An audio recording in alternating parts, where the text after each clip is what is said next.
Trois habitudes simples qui apprennent à un enfant à bien gérer son argent. Futur franc CFA, programme parents et enfants. Imaginez cette scène. Un père amène son enfant au supermarché. L'enfant voit un jouet, il court vers son père, il dit « Papa, je veux celui-là ». Le père répond immédiatement « D'accord ». Le jouet est acheté. Une semaine plus tard, le jouet est déjà oublié dans un coin de la maison. Cette scène se répète encore et encore. Je pense que le problème n'est pas le jouet. Le problème, c'est que l'enfant n'a jamais appris à réfléchir avant de demander. Aujourd'hui, je voudrais partager avec vous 3 habitudes très simples qui peuvent transformer la façon dont un enfant verra l'argent toute sa vie. La première habitude, donner un objectif à l'argent.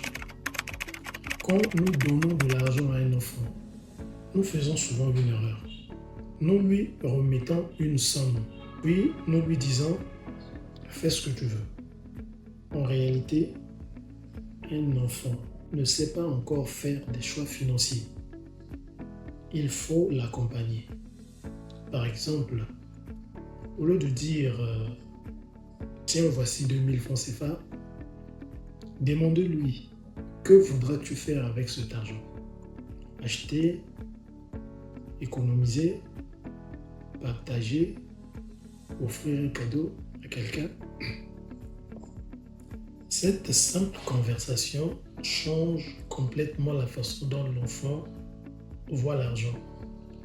Et petit à petit, il comprend qu'un billet n'est pas seulement fait pour être dépensé. Il peut aussi servir à réaliser un projet. Vous voyez, l'objectif n'est pas de contrôler toutes les dépenses de l'enfant, mais l'objectif est de l'aider à réfléchir. Et cela nous emmène à la deuxième habitude. La deuxième habitude, c'est lui apprendre à attendre. Nous vivons dans un monde où tout va très vite. Demander aujourd'hui et recevoir demain. Mais la réussite financière demande souvent une qualité devenue rare. La patience. Quand votre enfant vous demande quelque chose, ne répondez pas toujours immédiatement.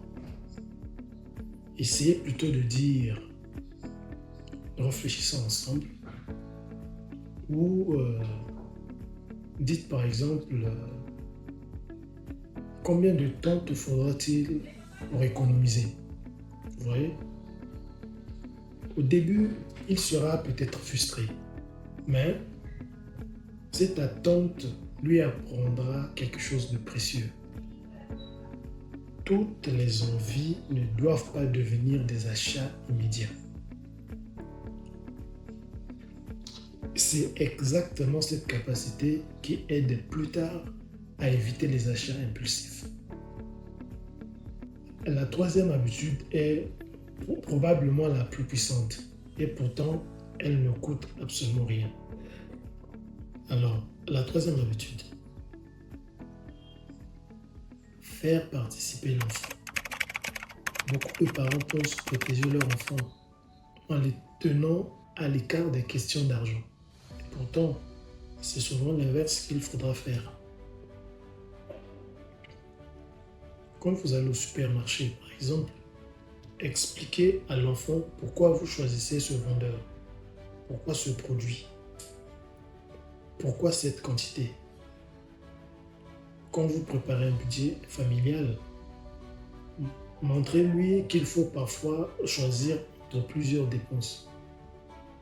Vous ne lui demandez pas de porter les responsabilités d'un adulte, mais vous lui montrez simplement comment un adulte réfléchit.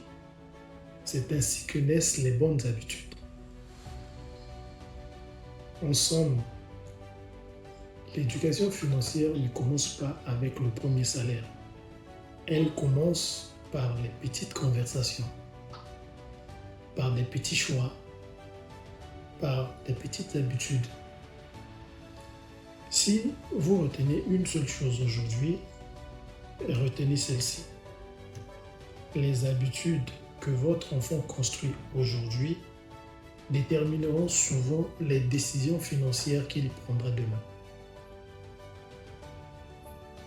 Alors, si cette vidéo vous a été utile, abonnez-vous à la chaîne Futur Franc CFA et dites-moi en commentaire quelle habitude financière aimeriez-vous transmettre à votre enfant. Je suis Welcome Kenny, ingénieur en BTP, entrepreneur, père de famille, créateur de Futur Franc CFA, programme parents-enfants.